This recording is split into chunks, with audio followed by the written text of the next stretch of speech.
Nang naitatalaga ang bagong hete ng pambansang pulisya, ay kaagad niyang inilabas ang listahan ng mga mamumuno ng kanyang command group at ng mga regional director ng Philippine National Police. Ang ulat mula kay Waywaya Macalma via phone touch. Aya? Sa mga walang sinayang na oras ang bagong hete ng pambansang pulisya dahil kaagad niyang inaprubahan mga bagong opisyal ngayon ng Philippine National Police. Partikular na nga rito ang mga mahalagang posisyon sa PNP. Ito ay ang command group, directorial staff, regional police officers at national support units.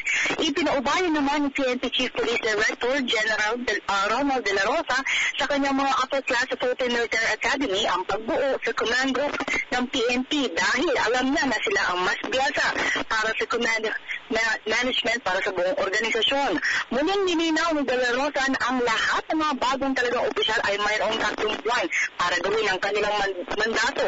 Ito ay ang sugpuin ang illegal na droga at krimen sa bansa dahil kung hindi man nila ikakamit ay tiyak na tatanggalin sila kaagad sa pwesto.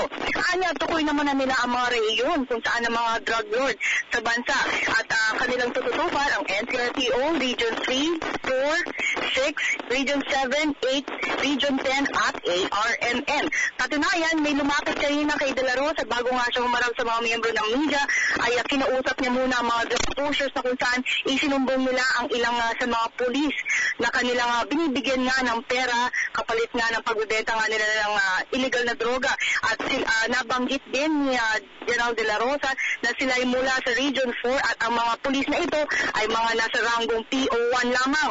Ayon naman kay OIC Deputy Chief for Operations Police Director Benjamin Magalong na mayroon silang sinusunod na proseso para ma-validate ang mga impormasyong kanilang natatanggap at kanila ito namang isusumite sa DIDM o sa PNP Directorate for Investigation and Effective Management. Ang major revamp sa PNP ay epektibo ngayong araw na kung saan isa ang mga opisyal ang mabago ang mga posisyon ngayon. Banggitin ko lang rin ang ilan sa mga command group ngayon. Ang dating OIC ng PNP Philippine National Police na si Police Director General Francisco Oyami ang tatayong acting Deputy Chief for Administration.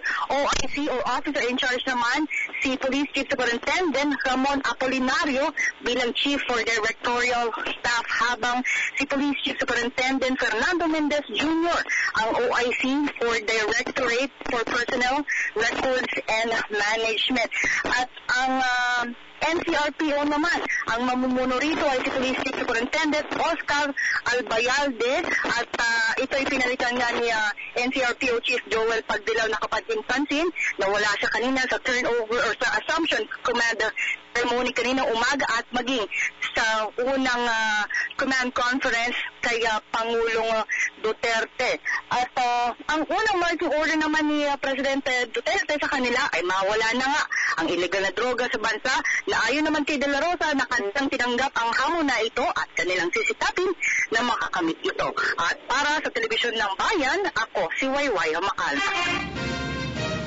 Maraming salamat, Waywaya Macalma. Hi, ako po si Aljo Bendijo. Subscribe na sa PTV YouTube channel.